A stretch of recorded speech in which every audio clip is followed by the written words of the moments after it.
Let me pop the question. Are spiritual people mental ill? What do you think? When a spiritual person has a psychosis or a mental ill one? And how can we be sure that spirituality has nothing to do with madness? Tell me.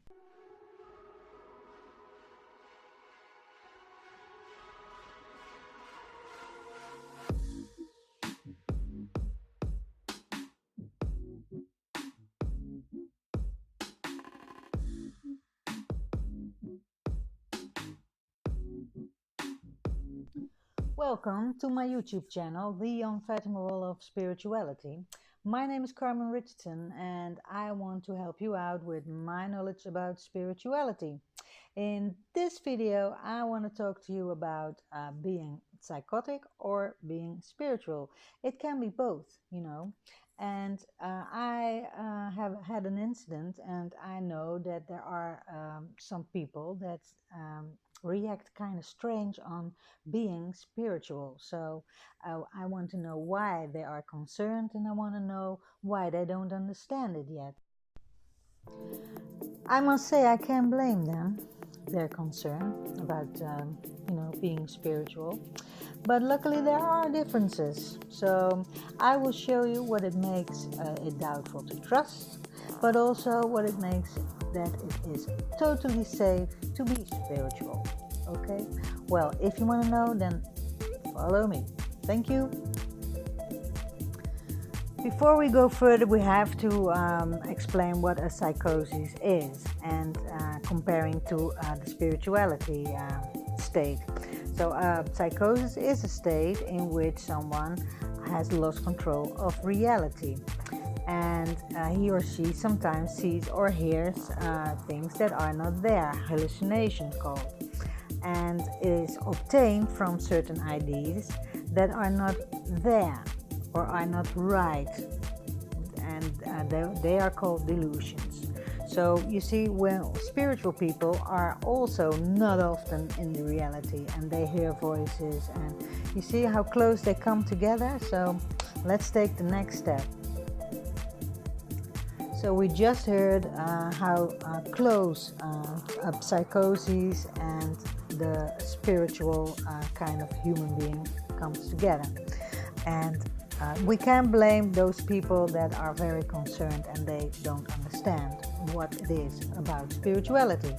So, but what kind of people are they? That's what I'm going to crystal out now, and then we go a step further, because I want to know what kind of people are they? Because there are also spiritual awoken people. You know, they just got into this spirituality and they don't know nothing about spirituality, and they just don't know what hit them, you know. And we have the sober people that doesn't believe in God, and they believe that when you're going to die, you die and you get buried under the ground, and that's it. There's no hereafter. So it ends with dying. And they're often very afraid of that also, because they don't know. They don't know what it is. And we don't know too, but we have, as spiritual people, we believe in an afterlife. So, and I do too. But later on, I'm telling you why I believe in an afterlife. So that point is taken. Those sober people, they often also have different norms and values. Spiritual people, we like to do work that we love, and that's our focus, you know, to be happy and to do most of the things you like in life. So, and sober people often, not all, but they say we have to work, we have to earn our money, and it doesn't matter how I earn it just as it gets the money coming, you know. That's the sober kind of way of thinking of earning one's money. Most comparable things, you know, the freedom fighter and the one that says no no freedom. I go to work from 9 to 5 and that's it. I have to earn my money, I have to bake the bread, you know, and we say no limitations, okay? Material sober people, let's call them that way, they're often scared of the unknown and or simply does not it does not touch them the spiritual kind of way, you know, and everything that is outside of their own range of consciousness, they will not or just can't be handled by them. So, you know, and this video content is not made to convert those people, you know, live and let live. So, but it's trying to get a new understanding and acceptation also. And yeah, don't put us in a box like special, you know, like special kind of nuts. That's the little irritating thing I find about this, but I also can understand because they are so close together. So we go on with the story. I'm going to do now my spiritual crisis of the spiritual awoken people, because they don't know what them hit, what they whatever. Before I break up the most important differences between a mental defect or a psychosis and spiritual experiences, so we don't get put into a nut box, I want to switch to those spiritual awoken people that often starts with a spiritual crisis. They previously were not familiar with spirituality. It's their first encounter with the unknown because they are called to respond to their spiritual journey. So I have a list of 10 bullet points and I will try to keep it short. Spiritual crises. On one, we have the shamanic crisis, psychological and spiritual crisis that serves as an initiation to those selected for their community. On two, the awakening of the Kundalini. This is about the experience of awakening strong life energy, which is hoarded at our tailbone and can suddenly jump up along the backbone.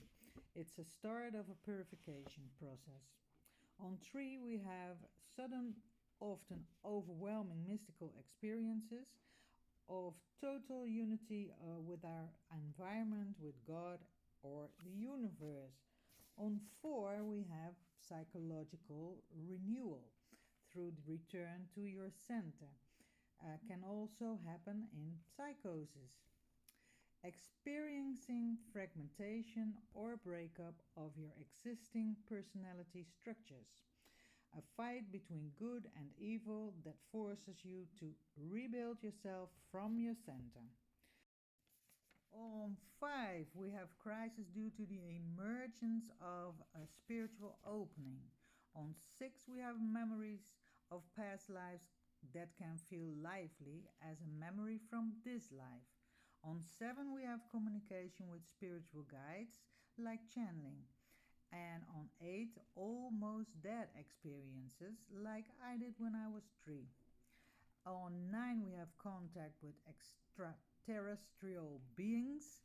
And on 10, we have states of possessions. And I rest my case. Within the spiritual crisis that I made up, we can see that the symptoms are very much alike with people that are crazy, you know, because what I told earlier, we all we also have phases where we don't live in the reality. We hear voices, we see things, you know, that normal people can't see or feel. Or what are the most important differences between a mental ill person and a spiritual person? Well, a mental ill person doesn't have a spiritual growth. their potential is stuck, and their delusions and hallucinations can be traced in the reality. And then there is the way they move, the way they talk, they're often gibberish. With spiritual people, that's not the case, of course. They talk normal, and their potential spiritual is growing. So their abilities are growing, and their messages they get from their guides are also traced in reality. That it's safe to be a spiritual being is that they are always guided by a special guide or more guides. So that's why I say, okay, you can have some crisis, the spiritual crisis that we have mentioned earlier. But the guides are always there to handle the process, to get you out of this crisis, and because the crisis also is very useful for the growth. The conclusion. We reached the end of the video, and I was asking myself, did I give you all the answers you were expecting me to give you? Let me provide you with a summary of my findings. So it started with the people that had trouble with spirituality. Their reactions was lookalike, is as if the spiritual person was a kind of nut person. So I was wondering what kind of people have their concerns about spiritual people. So we started by the question, why do those people have their concerns? So I thought that was coming through the content, because mental ill and spiritual persons have a lot of similarities. Yeah, the symptoms are a lot alike. And then we have those people that just don't understand. And why don't they understand?